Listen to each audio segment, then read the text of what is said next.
I'll make it happen. Thank you.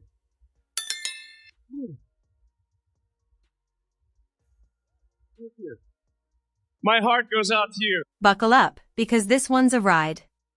Let's talk about what went down at the National Prayer Service. Yeah, you heard that right, a prayer service. The National Prayer Service was held yesterday at the Washington National Cathedral.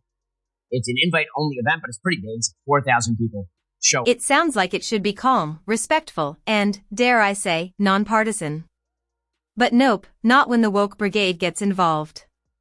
Before we continue, I'd like to ask a quick favor. If you're enjoying this content, please take a moment to like the video and subscribe to the channel. Over 98% of our viewers watch without subscribing, and while it's free for you, it makes a world of difference to us. Have you hit that subscribe button? Awesome. Thank you so much for your support. Now, let's get back to the video. Picture this, the Washington National Cathedral packed with 4,000 people. It's invite-only, super formal, and the whole Trump family is there.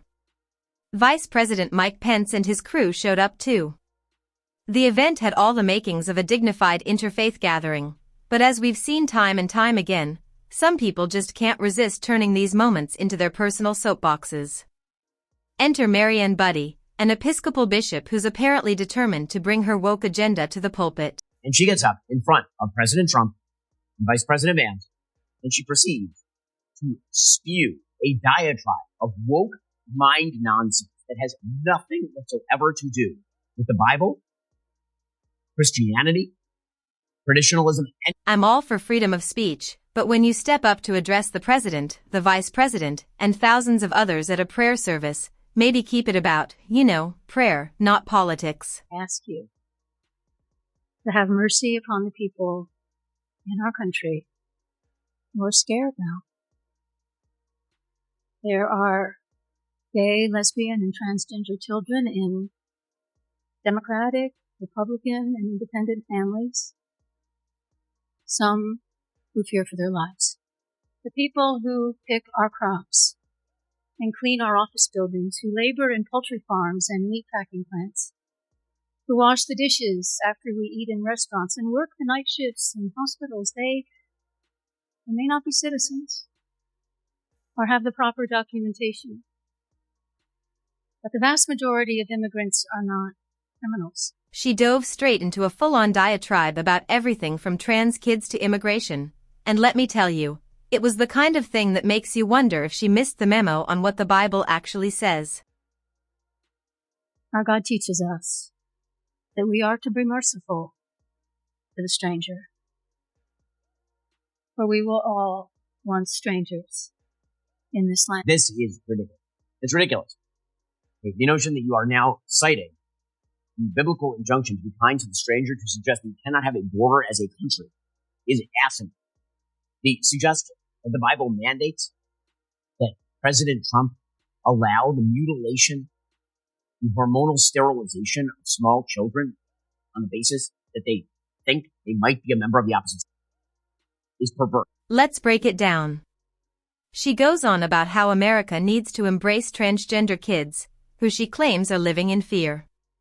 There are gay, lesbian, and transgender children in Democratic, Republican, and independent families. Some who fear for their lives. Let's pause right here. What are we even talking about when we say trans kids?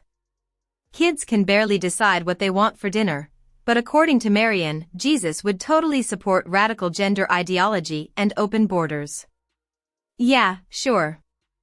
She pulled out the classic line about being kind to the stranger, citing the Bible to suggest that Trump's entire political agenda is somehow unchristian. I noticed that Jesus was not in favor of free migration across all borders. You don't have to show me where in the Bible he's in favor of that.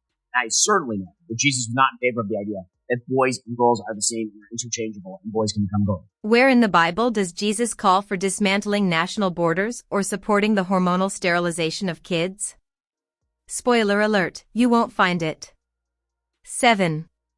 This speech wasn't just tone deaf, it was peak woke nonsense shoved into a context where it had no business being. She's basically saying that if you don't agree with her left-wing politics, you're not a good Christian. But hold on, it gets better, or worse, depending on how much nonsense you can handle in one sitting. There's that same resistance pastor saying just a couple of years ago that everything about President Trump was antithetical to the teaching of Jesus. This is on CBS this morning. Let me just say this. Whoever invited her to speak really dropped the ball. Did anyone vet her? Or did someone think it would be a good idea to let her take the mic and run with it? First of all, the context which your reporting described, that after speaking so harshly and with militaristic overtones to the nation, he had the park of peaceful protesters cleared with tear gas and officers in riot gear to make a symbolic gesture, holding a Bible as if to spiritually condone a message and a posture that is antithetical to the teachings of Jesus and everything that we as a church stand. And, of course, the left ate it up. They can't get enough of this woke sermonizing. It's their bread and butter to turn every institution into a platform for their ideology. Churches? Check. Schools? Check. Entertainment? Oh, absolutely. The message is clear. It's not enough for them to control culture. They need to hollow out every institution and fill it with their agenda. But the left can't let it go. You can't let it go. This is ugly. Because again, an interfaith prayer ceremony for the sitting president of the United States should be a pretty nonpartisan affair. And this person turned it into a deeply partisan affair, which she knew she would. Then shame on whoever vetted this person. But this is part and parcel of a broader unwillingness to let go of the fact that the left's attachment to woke never dies. Meanwhile, the rest of us are sitting here wondering how this even happened. How did we get to the point where a prayer service became a partisan rally? Newsflash, it's not about compassion or mercy, it's about using faith as a weapon to push a political agenda. Honestly, it's exhausting. But that's not even the wildest part of this week's insanity. Enter Elon Musk, who somehow became the target of the left's latest outrage. Remember when Trump was their go-to villain? Well, now that he's not center stage, they've shifted their sight.